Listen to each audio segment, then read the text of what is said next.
This is Friday, the 5th day of December 2025. Good evening, everyone. Thanks for joining me in this video.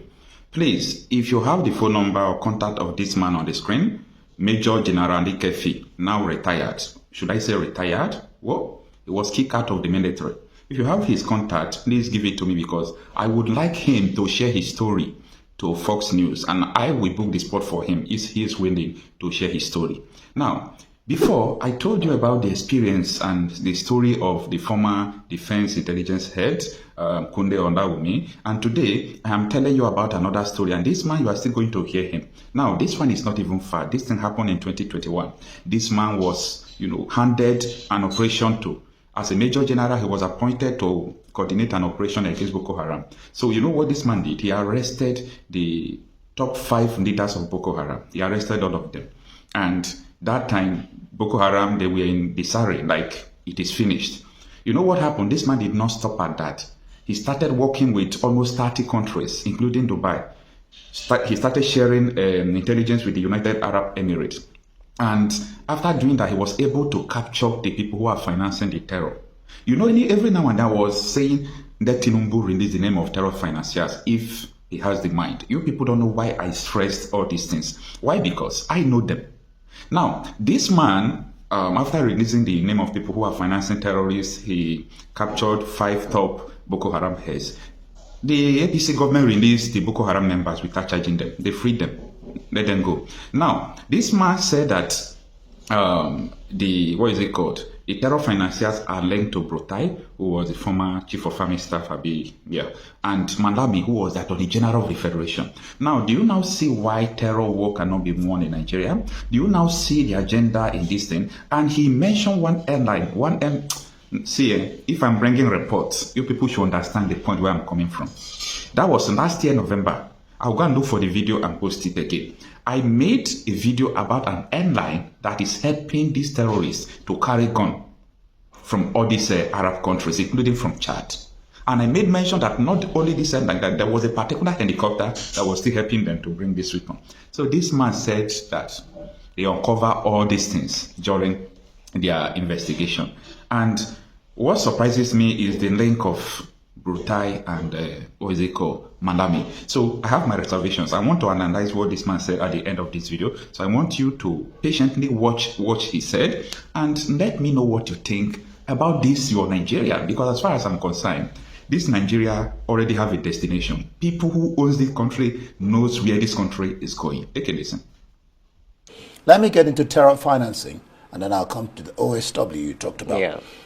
For you, successive administrations have paid lip service to unmasking prominent Nigerians allegedly financing terror and oil theft. Why do you hold this view? Allegedly so. And do you know, one would ask whether you know them. If true, what do you think is responsible for the past administration's attitude, regarding this so-called financiers of terror? Okay, thank you very much again for this brilliant question. Now, let me, relate to my experience, right, as the commander of the Operation Service Wide, which was an intelligence-driven outfit.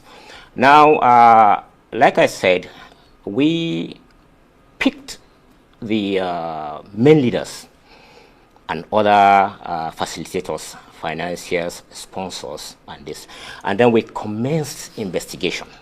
By picked, you mean you arrested? Arrested, captured, arrest. Now we picked them. That is, it was a collaborative effort.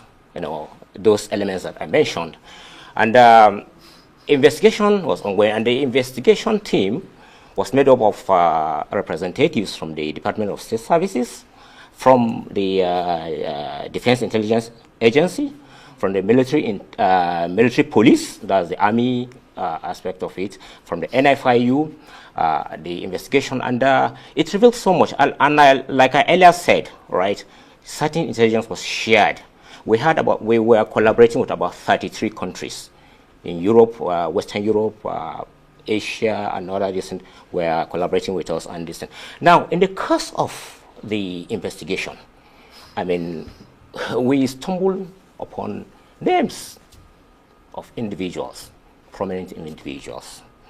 And some of them are still prominent, and including the owner of an airline who was ferrying weapons allegedly for Boko Haram and other reasons. So those information, we took our concern, or made our concern known, the investigation in terms of interim listening to the powers that be at the time. And some of those people were linked to even cabinet ministers. Some of the people were even arrested. Some of the people who were investigating were linked to them. Were linked to senior military, retired now, of generals and the rest, linked to many prominent distinct. And in the course of our investigation, I mean, we now, let me just add also, we had 3 representatives from the Attorney Generals of the Federation Office, that's Minister of Justice, that were with us to guide us while we were making the case, so that because ultimately the Office of the Attorney General was to prosecute those you arrest. Right. Now, but as the thing progressed, I mean, we started noticing some kind of how should I put it? We noticed some kind of hesitation. I mean, things started coming up like, okay, some of these people, I mean, it would be difficult to pin terrorism financing on them, perhaps money laundering.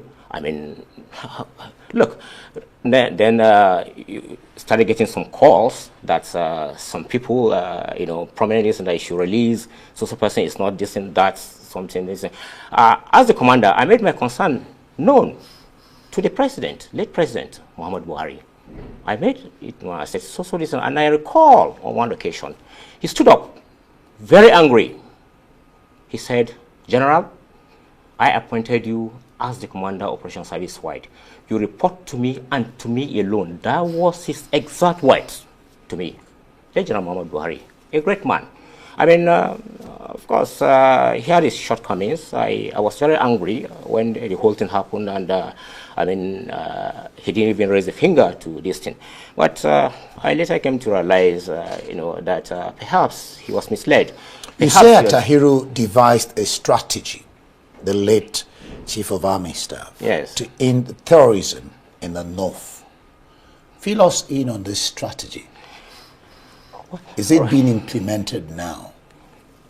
I don't know whether that strategy is implemented.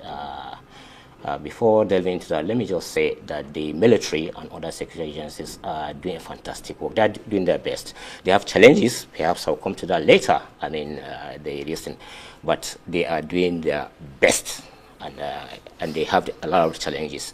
Now, the strategy is nothing fantastic to say. I mean, it was just sincerity.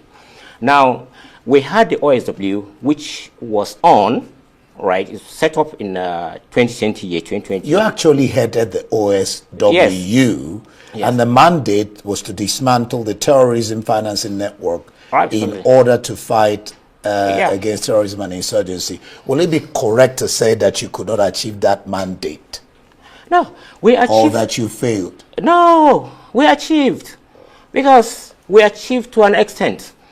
Because we arrested the leadership of the Boko Haram, just like I said, the leader. I don't want to mention his name because I'm not too sure, but I understand, I heard from the grapevine that he was released along with the 5 key guys. And that leader of Boko Haram, just like I said, the United Arab Emirates shared that intelligence with us. I know, with all this. And he was the one who even recruited the 6 individuals. They were jailed, 2 for life, 1 for 30 years, 1 for 20 years, another one for 10 years, and another one for 5 years, the 6 of them. He was the recruiter of this thing. And yet, right, that man I learned, he and the 5 other guys who had this thing were released. I don't know for what reason. I don't know what reason. They were never prosecuted, not to the best of my knowledge. I don't know whether they were this, but they were never prosecuted. So, you see, those were kind of the fear, if I may use that term or word, the fear that one has over what has happened right now in terms of the arrest of those leadership. We hope that the thing we see will come to fruition. Yes. You had written to the president concerning your arrest, detention, and compulsory retirement over what an investigation task force you headed unearthed. Tell us more about that. Yeah, like I was arrested on the 18th of October 2021 and detained for 64 days under terrible condition, stripped of all my dignity. I mean, stripped, you know, a general being, my headgear removed by a soldier, my boots, I was left barefooted, and in a cell. I mean, it was a terrible situation. And then on 21st of December 2021, they came to release me and they handed over my letter of compulsory retirement. And I made effort to get across to the late former president. And let me just add, as bitter as I am, as pained as I am over what Buhari did to me, as I said, I realized that he was naive. He was misled, and for that I forgive him, you know, and I urge anybody who has this thing, if it's on account of me, to forgive him for these things. But anyway, coming back to that, on the I made strenuous effort to have that injustice corrected. It wasn't. Now on June 7th, 2023, that was exactly 10 days before my late mother passed away. She died on the 17th of June.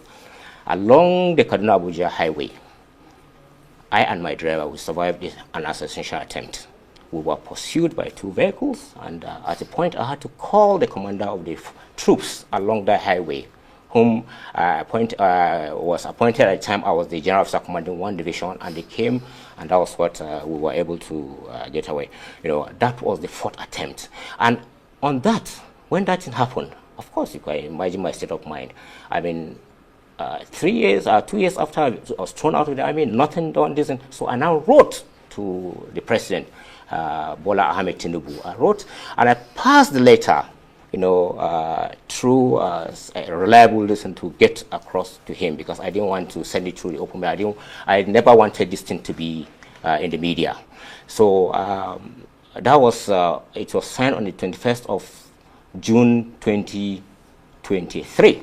Nothing was done. 6 months later, if you recall, January 2024, last year, that was when the news first broke, this day, and then you invited me to arise, and I came and listened. Then, I'm afraid my time is up.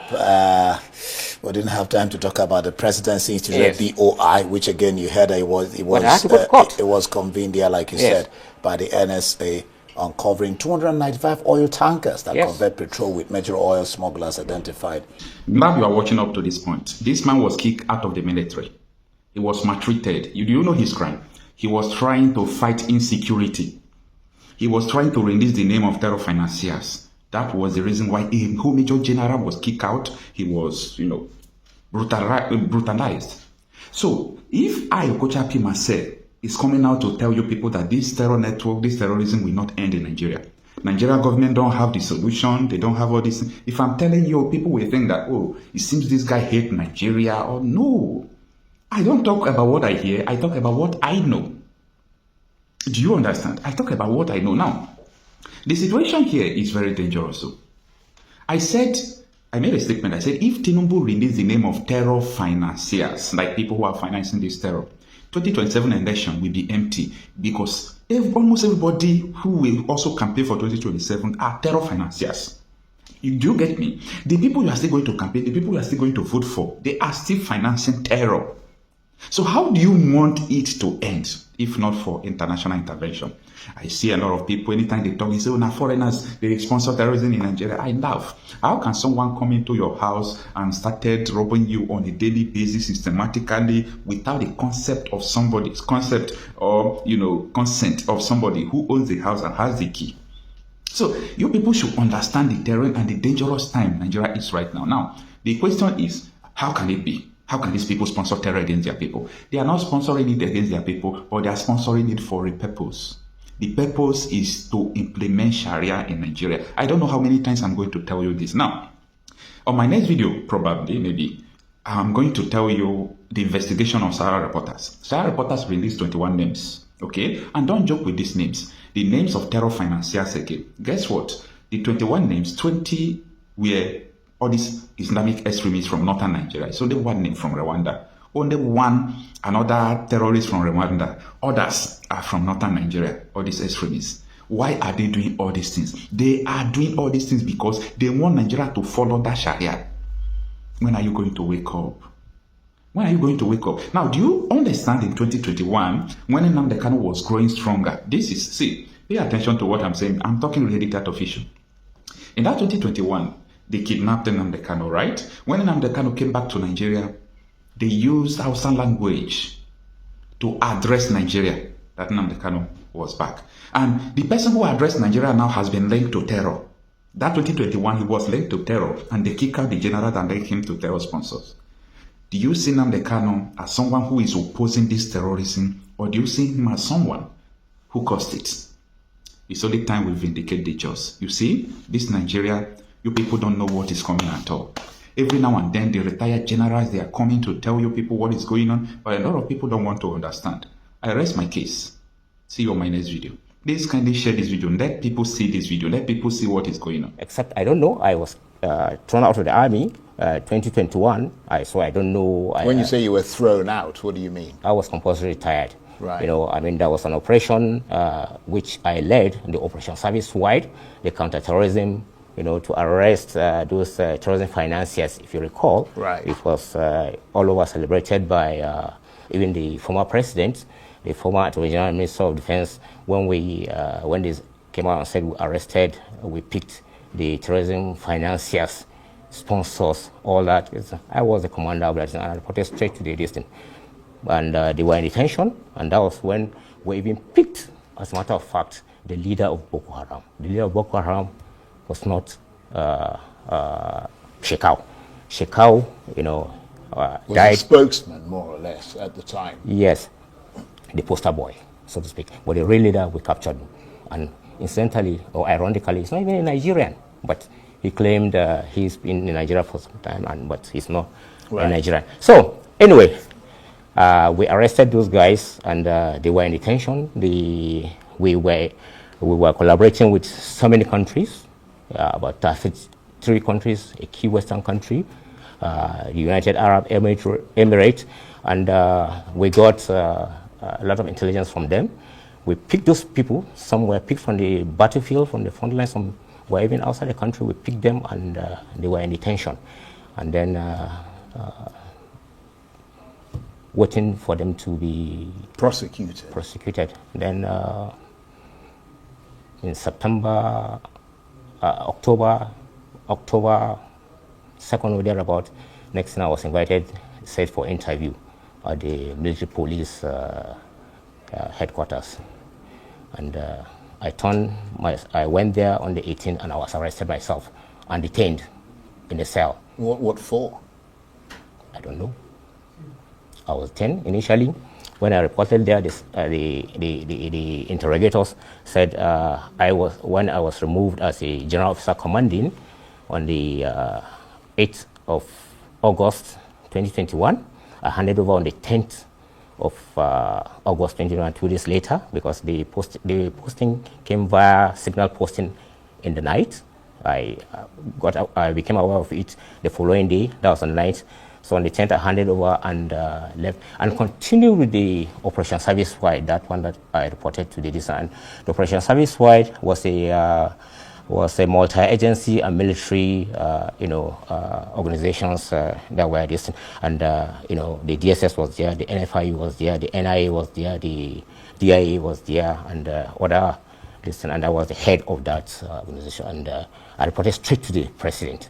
And we picked those people, those top, including the leader of the Boko Haram, including 5 of the key guys of this thing. I was invited, and then when I got there, they said I was removed as a general officer commanding. That was, like I said, on the 10th of August, and I didn't report to the the resource center, the Nigerian Army Resource Center, where I was posted. And what really happened was that when I was removed, I reported straight to the presidency and I said, okay, this was what they said, do not report.